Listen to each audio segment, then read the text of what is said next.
Rupert, thank you so much for joining me. Pleasure.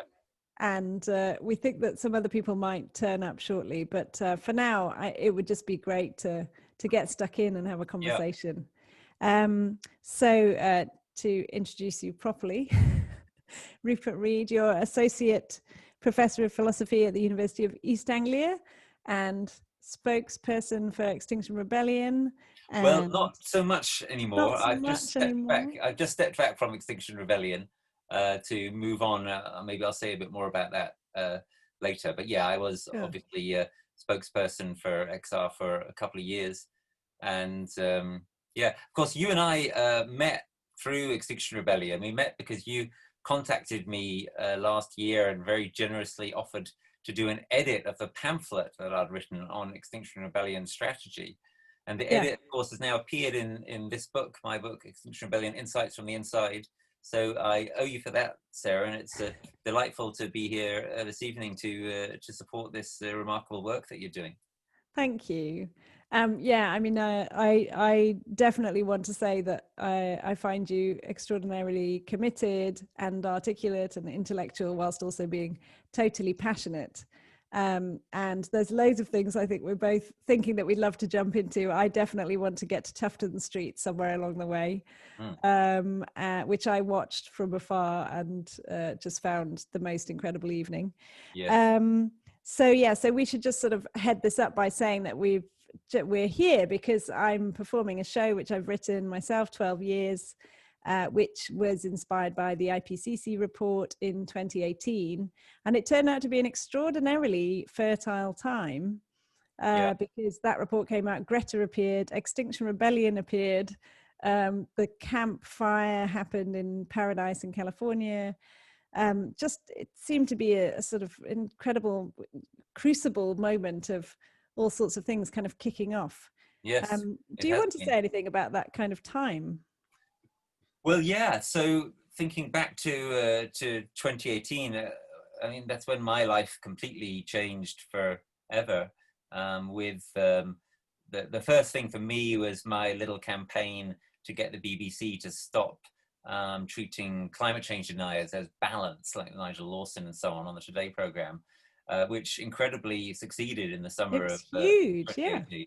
Yeah, you know, one of the most significant things I've ever managed to catalyze. That was very exciting. And then that was immediately followed by me discovering Extinction Rebellion. I've been giving these talks, these, you know, very realistic talks for a couple of years, but feeling pretty lonely in doing so. And then I found Extinction Rebellion, and here were some people who thought the same thing as I did, but unlike me, they had a plan as to what to do about it. So that was hugely exciting. I threw myself straight in. And as you say, there at the launch of Extinction Rebellion, which I co-emceed with Gail Bradbrook, we had Greta Thunberg and many others speaking, and we blocked the vehicular entrance to Parliament and so on. And it all just took off from there. My life completely changed. And of course, it was, as you imply, partly catalyzed itself by the awesomely terrifying IPCC report of 2018, the 1.5 degree report. Yes, which was the first kind of definite deadline that I'd been aware of myself. I'm sure that lots of people had given lots of warnings in the previous sort of 30 years, probably. But it seemed like to sort of put this countdown on it seemed extremely powerful to me. And and then of course Extinction Rebellion came along and said actually the countdown is not ambitious enough. Yes. And that's the difficult drum that we were banging. And of course it's a couple of years later now, as you say in your piece, and well, you know, it's looking less and less likely, of course, that we're going to meet those targets. But what has been tremendous in the last couple of years is the dial has very much moved. It's a completely different ball game now, talking to decision makers and policy makers and so on, as I quite often do, than it was just 2 or 3 years ago. Right. And that means that although there's much to be terrified about and sad about, there is also some genuine hope that has been invested in the situation since the rise of Greta and XR. And well, that's wonderful. But look, I want to say something about your piece specifically. The first thing I'd like to say is that I've been arguing for a number of years, especially recently, actually, that the arts have been failing us on this issue. And I'm really very impressed with your piece, Sarah. I've seen it twice now, and I think it's a very successful intervention. It seems to me the most successful kind of music-led intervention that I've heard yet in this area. Obviously, it's kind of multimedia, but obviously it's also kind of music-led. And I think that music, frankly, has done appallingly little on this determinative issue, the issue which our children will judge us by. And you've made a little step towards setting that right. So, very, very well done.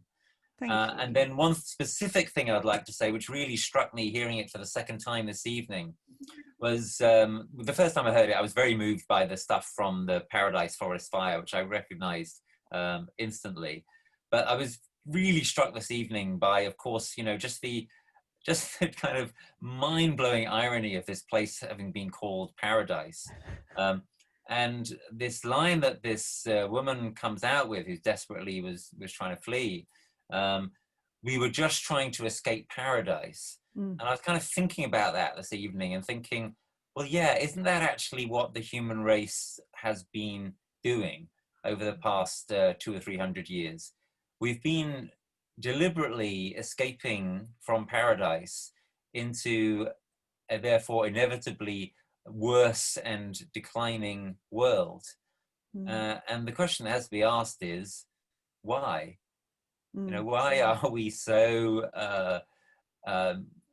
insane or something like that, that we would choose to run away from paradise and bequeath to ourselves, let alone our descendants, a world which is more and more likely to be consumed by fire. It's a truly appalling and tragic situation. And I thought that I thought that quite a lot of your piece brings that kind of tragedy and absurdity out quite movingly, including, I thought, some of the silences in your piece. I was struck by something that one of my favorite composers, Preisner, said recently, when he said in a radio interview that I heard, the most important thing in music is the silences.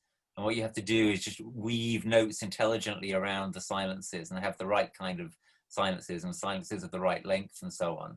And I found some of the silences in your piece really very, very powerful and very poignant and very full of meaning and content, if I can put it that way. Thank you. That means a lot. And certainly silence was a large part of me discovering how to make the piece, because for ages, all I wanted to do was be Lara and just tell everyone what I thought and why they should stop doing this and stop doing that. And then I thought, that's what I need to remove. So then I thought, okay, so now we could just hear Fran instead. We'll just hear the responses, and then we can all stay with her and then see what she does. Very, very smart. I thought it really worked. And I really felt, especially in the early part of the piece, but a number of times, I really felt that the piano was expressing Lara's words for us very intelligently and emotionally. And that I thought was one of the powerful ways in which the piece worked.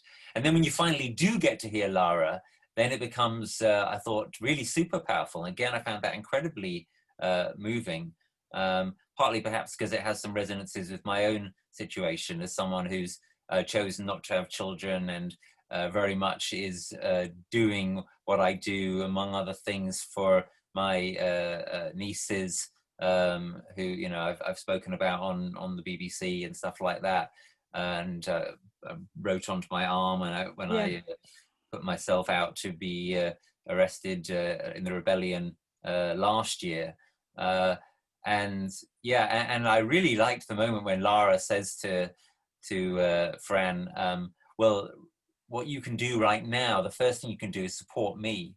And I thought, oh, that's really smart, because that is something that nearly anybody can do, however busy their life is, and it's a powerful thing to do. If we had a bunch of whatever, sisters, boyfriends, uncles, nephews, etc., supporting people who are really getting out there on the front lines, if that happened more, that would make a big difference in itself. Yeah. Oh, I think, Richard, you might have some music on. I'll just see if I can press mute. But please do feel free to unmute yourself. Yes, and maybe you'd like to just say a bit more about why you felt such empathy with Lara, because the Tufton Street event recently, so basically Extinction Rebellion blocked the road outside a think tank. In fact, why don't you tell the story, because you were there? Well, yeah, it was one of the most amazing days of my whole life. It was an incredible event. A load of artists and thinkers and activists and politicians, but especially artists and writers, because it was organized by the Writers Rebel group associated with Extinction Rebellion. Did an event at Tufton Street to try to draw attention to the deadly think tanks that are there, including Nigel Lawson's Global Warming Policy Foundation. And when I first heard about this event being organized, I was like, okay, this is one I really want to play a significant part in, because the struggle to tell the truth and to fight against climate denial has been very, very important to me, as I think it should be to all of us. So yeah, well, basically there were a long series of amazing speeches by all sorts of people, including many famous writers. As I say, Zadie Smith spoke straight before me, and George Monbiot was amazing, and Mark Rylance was comparing. He was absolutely extraordinary, actually. He was a bit of a revelation. I mean, I've been a big fan of him since before he was famous. I saw him in Hamlet many, many years ago when he was very young, and I think he's remarkable. But I hadn't really cottoned on to the fact that of just how kind of intelligent and deeply feeling a person he is. His comparing was astonishing. People can watch the video if they want to. It's easy to find, relatively easy to find on YouTube. And at the end of the evening, several of us, including myself and Jessica Townsend of Writers Rebel, sort of stormed the barricades, as it were. There were lots of police there because it was, it was a big event, and obviously a non-legal event. So we had to kind of deal with the police presence. And while my colleagues were spray painting, stenciling "lies, lies, lies" on the colonnade at Tufton Street, and the police went to get them, I then ducked around behind the police and poured fake blood all over the steps of Tufton Street. As I was, the police were like, "Oh gosh, oh, we missed that." They came back and got me and dragged me off. And as they did, I led some singing. I loved your singing this evening. I thought it was fantastic, really remarkable.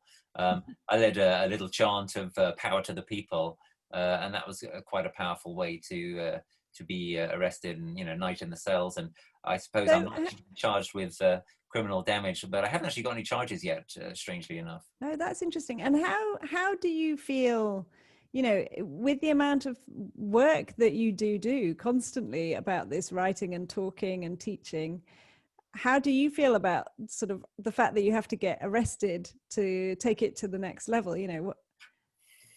Yeah, well, obviously, one of the things that's happening here is that we're in a kind of venerable tradition, right? It's Rosa Parks and Martin Luther King and Gandhi and the suffragists. And when the law is on the wrong side of history, and when the situation is sufficiently bad, then it's the right thing to do for citizens to do nonviolent direct action, to do peaceful civil disobedience. For all the progress that we've made in terms of public opinion in the last couple of years, we're just so far off the off the pace that it doesn't bear thinking about, and that's why we continue to be called to take these kinds of actions. Yeah, Something so it's necessary, in fact, for you. it's And necessary. in fact, do you And want to that's just the defense that I'll give in court, assuming I get to court. It'll be a necessity defense that I've tried everything else and it hasn't had enough effect. Do you want to just hold up your book again for the people Yeah. who've just joined? Because we were saying I'd met Rupert through helping to edit one of his papers, and he's written lots and lots about the whole situation. And for me, the argument about building on sort of previous civil disobedience was a very strong one, which was, in that first pamphlet. So I should just quickly throw it open to, sorry, yeah. Could Rupert just hold that up again? It was only brief. Very close to the camera. There you go. Right. You got it? So I should just throw it open for a moment to anyone if you want to ask a question or say anything at this stage. Thank you very much for being here and for listening. Did any of you want to say anything at this point, just to make you feel included in the conversation? Just picking up on that last issue about action, it does seem to me that in a sense we're all culpable. We've all been warm, or we've all made choices in purchasing and so on. And these are not necessarily things that government or the authorities have very much influence over.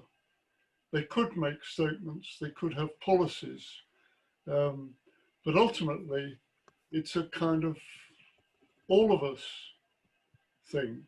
That's how, if you like, the economics have worked. And so I'm not sure that, I'm not quite sure where I'm going with that, but I feel that's been the root problem. Do you mean that there's not enough power in the policy, or that the policies haven't been made that need to be made? Yes, I feel that your work particularly, and the other actions by Extinction Rebellion, hopefully are educating people, are bringing facts before us and making us think. That's Yeah, absolutely. The issue is one for which we all have a responsibility, and we all share some responsibility for what's gone wrong. Of course, the responsibilities are differentiated. Some of us have a lot more responsibility than others. So these think tanks, and going up another level, someone like Rupert Murdoch, absolutely massive responsibility, but none of us can escape responsibility. And therefore we're all called to act. In terms of where I'm going to be moving over the next year, my belief is that the next stage of what needs to happen is for adults to really step into their full responsibility and power in response to what's come to us from Greta and their children, which we heard so powerfully in Sarah's piece over the past couple of years. And I think that if there's going to be a way to get a much larger mobilization than Extinction Rebellion has managed to create, it's going to come through people identifying, especially as parents, and feeling responsibility as parents for the future which they're committing their children to. Because we're in a situation now where, unlike any other time pretty much in human history, it's no longer possible for parents to protect their children adequately by doing all the standard things, getting them into a nice school and keeping them healthy and so on and so forth. That's not going to be enough to protect the children of the earth in the 21st century. And in this way, for this reason, again, I found Sarah's piece very powerful and moving, with these conversations between the parent, who is kind of like, oh, I'm too busy, etc., and the sister who doesn't have children, as far as we can tell, who is the one who has stepped up and acted, which is a little bit like myself. So I was identifying with Lara. But then, of course, the lovely moment towards the end when the parental sister, the main speaker, Fran, starts to get it and thinks, you know what, yeah, I can see now why you're doing what you're doing, and I'm going to try to support you. And there's this kind of implication that it's maybe the start of a journey for Fran, that she's going to go on and get more active. So that's what I see for 2021. There isn't a great deal of realistic hope and optimism that we can mobilize at this point. But one thing we can do, I think, is to say parents have not really stood up yet.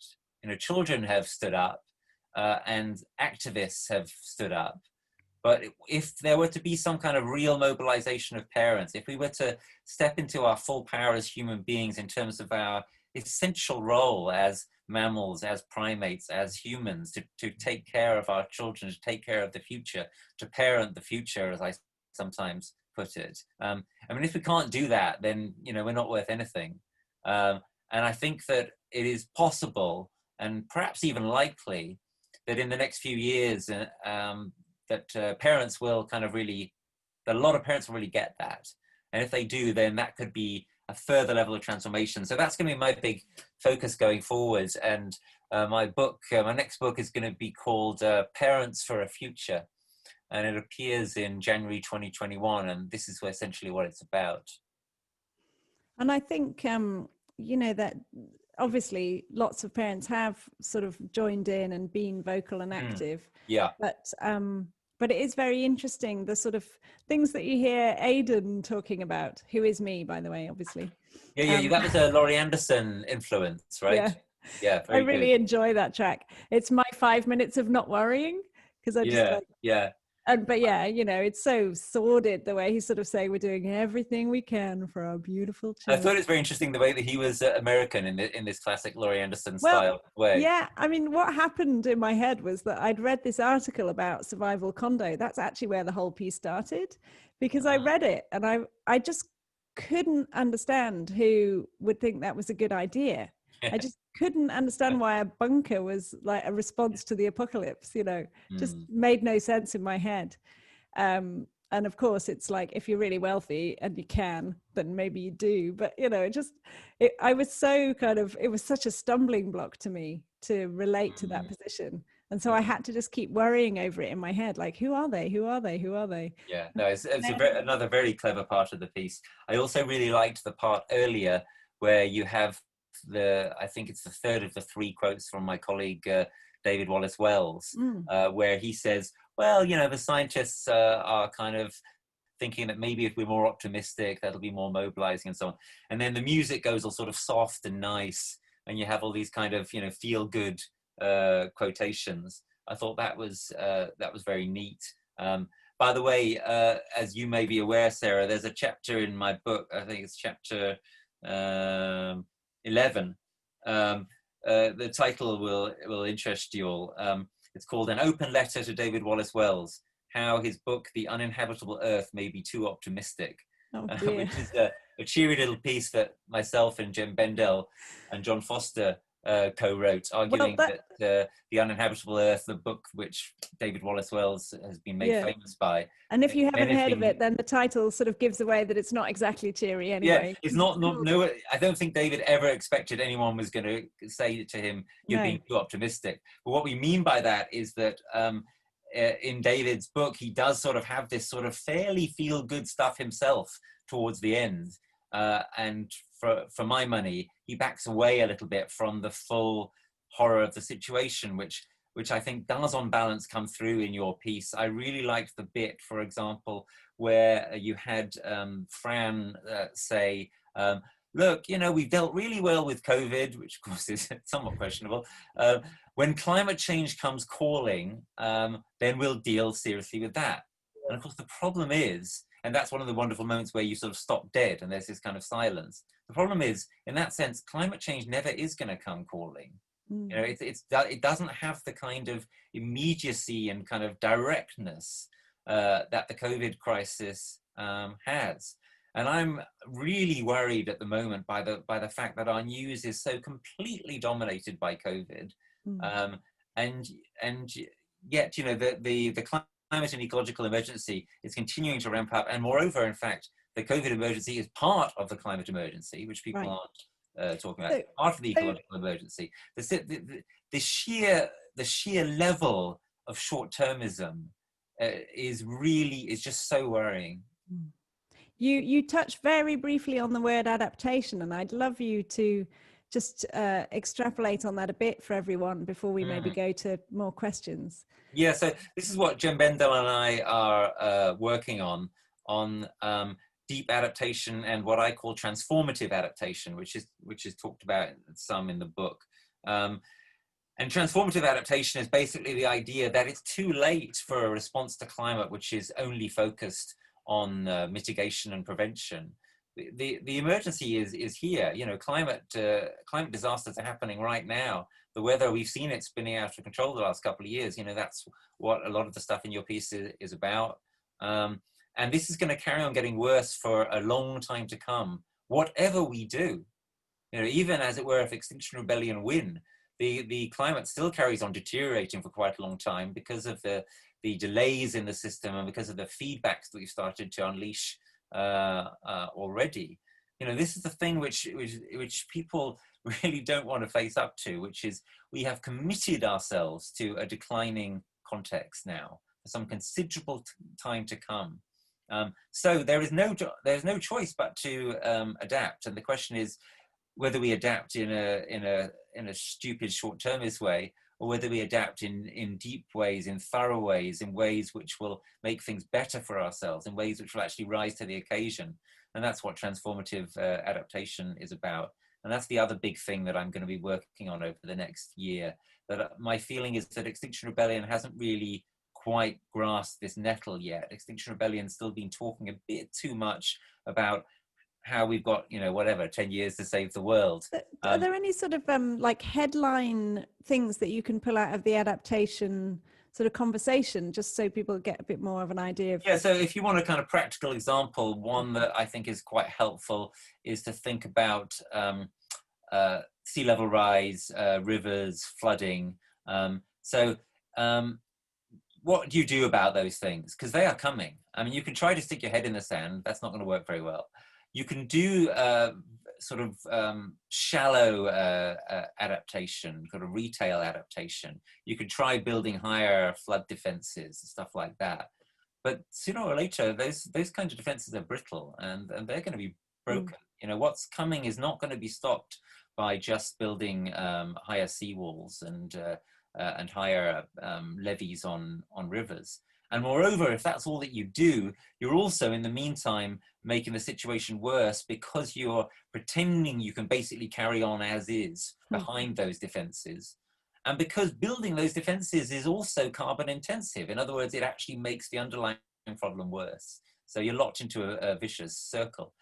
So the transformative adaptation approach, by contrast, will say, well, okay, how do we accept the reality of what's happening, work with nature rather than trying to, you know, stand there like King Canute? So it would be things like to restore mangrove swamps and restore wetlands, biodiverse wetlands, and stop building on floodplains, and, you know, be more willing to build houses that will have a kind of defense built in to the floods, like houses on stilts or, you know, floating houses. There's various possibilities. You know, people in the Low Countries have much to teach us about this kind of thing. So how do you, what's that? Beavers. But yeah, beavers, absolutely. Beavers are absolutely brilliant. We just bought a field recently, and there's a stream at the bottom, and I said to my husband, do you think we could introduce beavers? And he said, I don't think we've got quite enough space for that, but they have been doing it in Devon, haven't they? And yeah. How big is the stream? One of the most extraordinary facts is apparently the water comes in one end, the beavers do all their stuff, and it goes out the other end, and it's coming in with pesticides, you know, and it's basically leaving as pretty much pure, you know, drinkable water. It's kind of amazing, you know. And also natural flood management. Again, you know, we're hoping to lie some logs across the river. You know, it's sort of trying to think. You're kind of doing the Beavers' job for them. Right. And permaculture is like a massive area that I'm learning about, having not spent enough time gardening in my life. So transformative adaptation is also about permaculture, about agroecology, about agroforestry, all those kind of approaches. And, you know, I think you'll be hearing more about it over the next year or two. So in fact, because some people sort of say, oh, you know, by saying adaptation, you're giving up on mitigation, but actually it's not really that. It's a sort of intelligent way of adapting, and hopefully mitigating as well, sort of thing. Absolutely. That's the point about transformative adaptation. Transformative adaptation includes mitigation.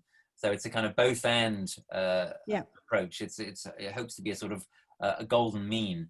But the basic point is, you know, it is too late now for people to say, oh, you know, it's bad to talk about adaptation because that will encourage us to give up. It's too late.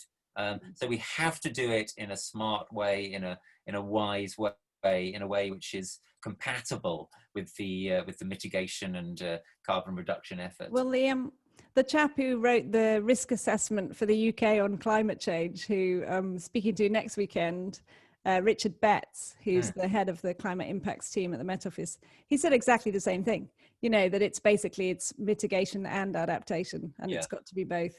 And he also used the illustration of floods as the main thing, you know, when I said, what's your headline? And he was like, floods in this country. Oh, that's interesting. So, very interesting. So, and also it's very interesting for me because I sort of follow all these like top sort of climate scientists, and then I also, you know, I'm really interested and follow and engage with, you know, the sort of activism side of things.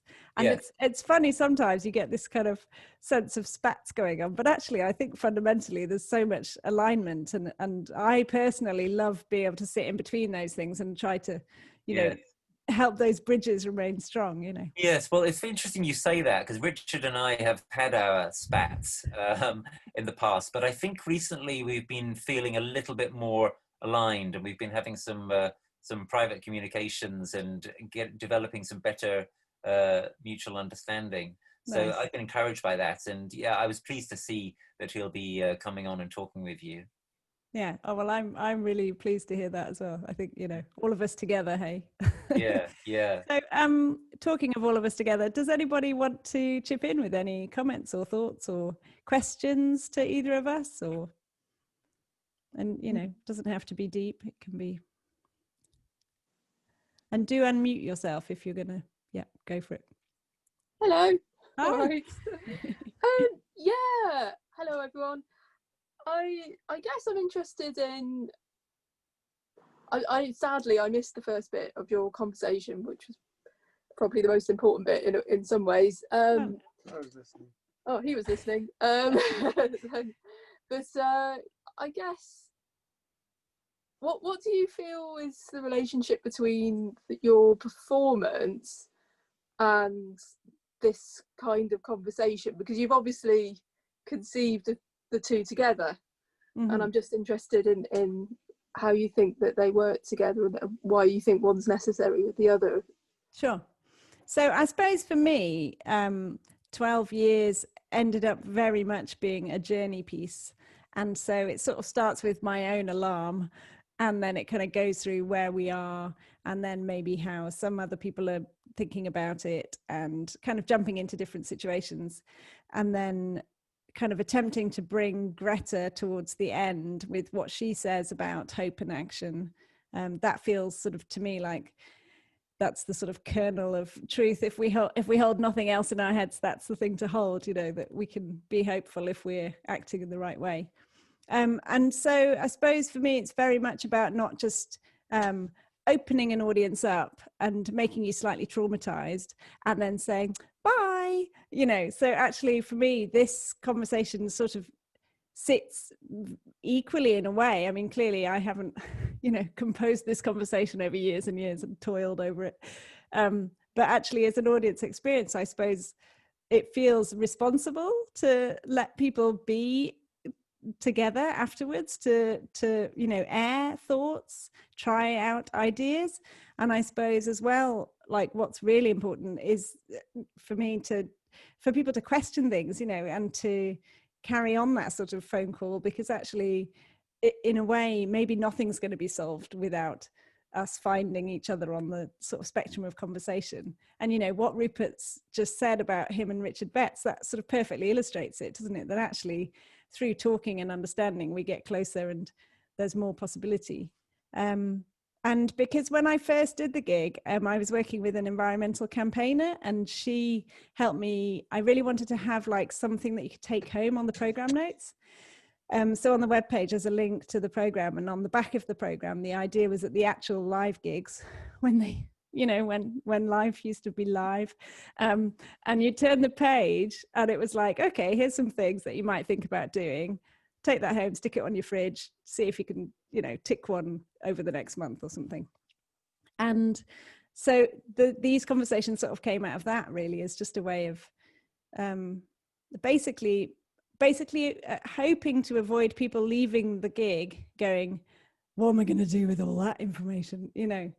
So trying to sort of cradle a little bit, but I don't know if, you know, if it's achieving that or not. Yeah, I think it's really good, Sarah, that you're doing these conversations. I think it's so important that people get a chance to process this kind of stuff. And I think people are hungry for it. People are hungry to not feel alone in their responses to this difficult material. Yeah, maybe that's part of what I was thinking, because the fact is you can be, you know, in the same family as somebody and think quite differently about this, and you can walk on the school run every day with someone who thinks quite differently about it, and, you know, actually to be able to share with an audience is theoretically, you know, gigs are normally fairly neutral. Obviously they become less and less neutral the more obvious it is that it's a gig about climate. But yeah, what do you think, Jess? Does it work for you? Yeah, I think it's really interesting. Yeah, I was really struck by what you just said about responsibility, though. Like, do you feel responsible as an artist? I feel like, I mean, what Rupert said, I feel responsible as a parent, mainly because my son turns 18 in 2030, which is like the 12th year. So what am I doing if I'm not trying to give him a better world in my own tiny little way? You know, basically I heard that deadline. I quickly worked out standard be 18, and I went, right, okay, better step up. You know, I think I've been doing a lot till now, but actually I've never made a piano recital about this, and that's my job. You know, so yeah. So of kind of stepping up. And I think as well, that's a bit what we're talking about, aren't we? Like, where can each of us step up to that feels manageable? And like for Fran, it's to support her sister, you know, and to kind of not like to stop harassing her sister and to start trying to understand where she's coming from. Somebody, Gina Gao, I think her name is, she runs Incredible Oceans. She did this lovely sort of hand illustration of like, you've got your sort of hardcore activist at this end, and you've got your sort of yacht owning, private jet flying, I don't know, whoever person at this end.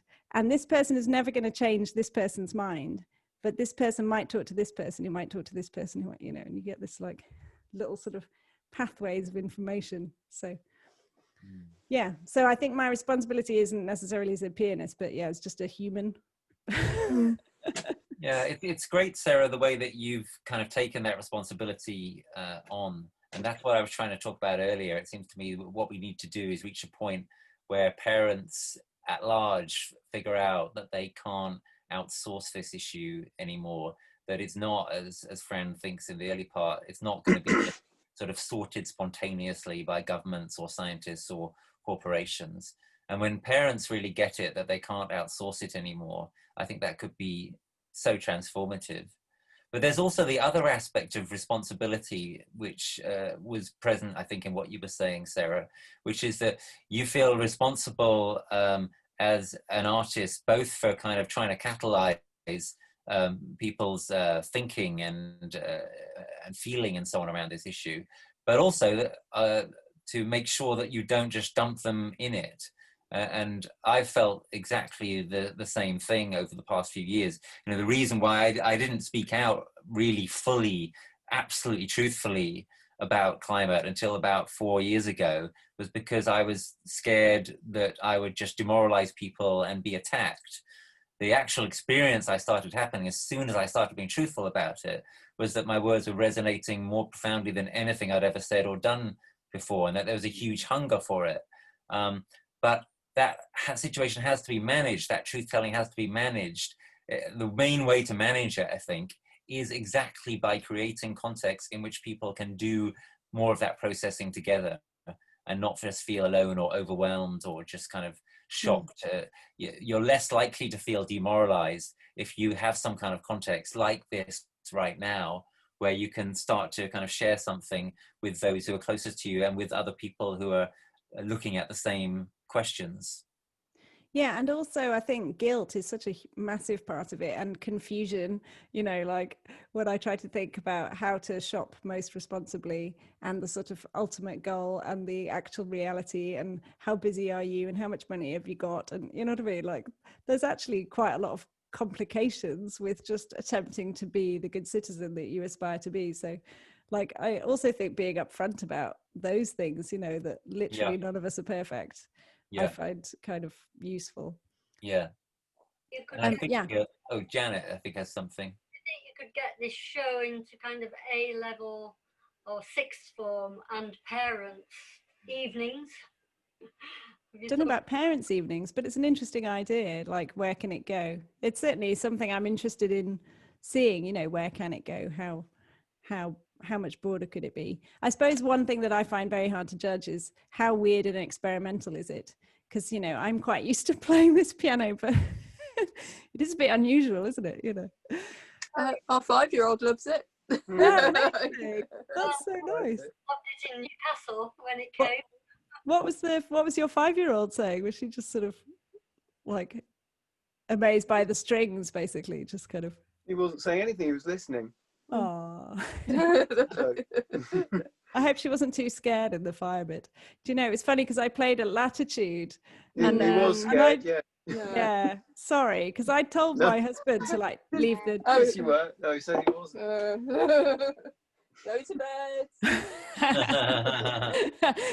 Brilliant, on cue. That's brilliant. But yeah, no, I told my husband not to bring our children, and then they'd come to the gig. And like chatting to them afterwards, and you know, my son did sort of go, I mean, there was one bit that I found quite troubling or something like this. And I was like, oh, I'm sorry, you know. And that's, I mean, yeah, that's a whole nother thing. But yeah, anyway. And Richard, are you all right over there? Yeah, good. Excellent. You do feel free to unmute and say anything. Sorry, I had to mute you at first because there was some music. Do I have to like ask you to do it or something? That's all right. There we go. I'm good, thank you. Excellent. Yeah, I was going to say our daughter, who's 8, went to bed at that point. Right. Yeah. Sorry, it's a bit. There should have been a sort of age guidance, but maybe that didn't come through on the public stream. But anyway, hopefully they enjoyed the piano bits. I think they did, yes. That's all right. Yeah, I wouldn't be overly concerned by that. I mean, it's a tricky one, isn't it? But it's very hard to judge, and yeah, yeah. Sorry. Oh no, just in terms of you know, I think it's up to us as parents to decide that stuff in many ways. You know, talking of responsibility. Like, yeah, sure, but it's also hard when you don't know what something will be like, you know. True. So I'm just looking down at my notes and checking if there was anything. I think for me, I think we've touched on all the main things that I was really interested to talk to you about, Rupert. Did you want to say anything before we go?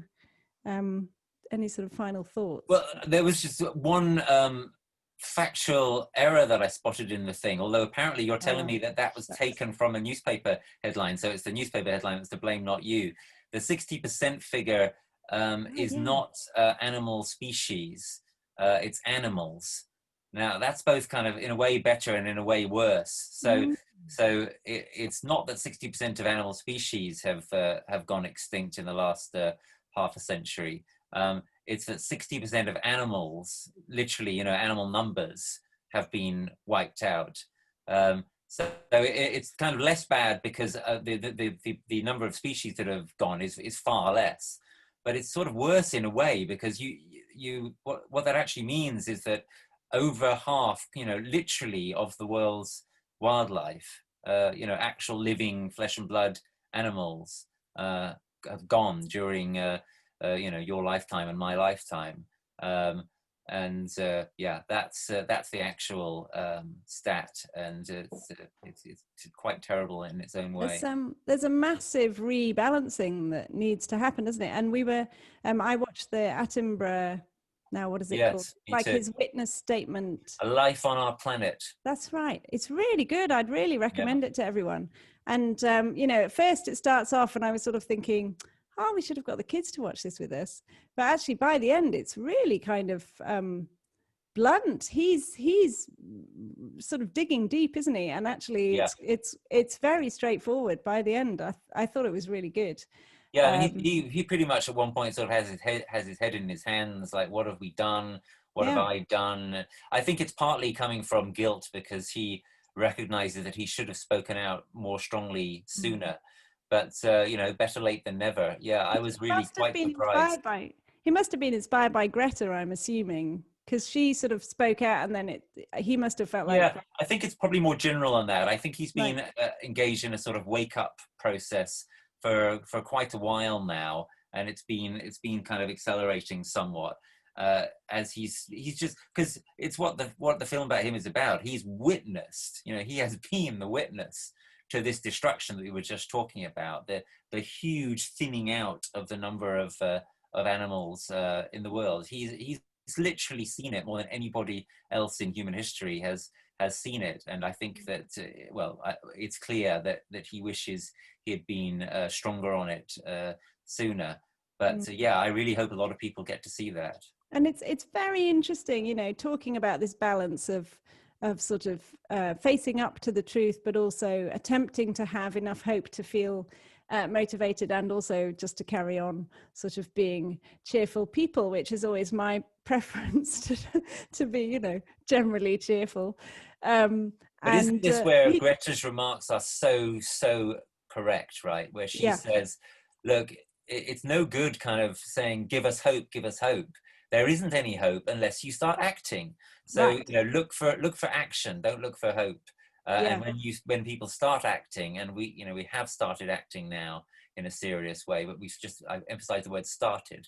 When people start acting, then hope will spring up everywhere. I think that's one of the many brilliant, profound things she said in the last couple of years. And that I was just going to say, the extraordinary ending images of the Attenborough film are of Chernobyl, where of course it's basically turned into sort of what looks like a better forest than some of the forests that he's gone to visit, in terms of like Borneo or whatever. So it's very interesting kind of ideas of rewilding, and certainly this is where my brain is now going, and Wilding. I'd really recommend anyone to read the Wilding book by Isabella Trees. It's just brilliant, and you learn so much. It's so packed. It took me ages to read it, but the end of every chapter, she has a sort of poetic experience that it just sort of lifts you up and inspires you to keep on. But anyway, well, I've got no idea what time it is. It could be 10 o'clock. Oh, it's about 10 past 9. That's probably been a lovely discussion, and people are probably thinking of going to get their next glass of wine or a cup of cocoa, Ovaltine, whatever it is. Perhaps. Say again. Ovaltine.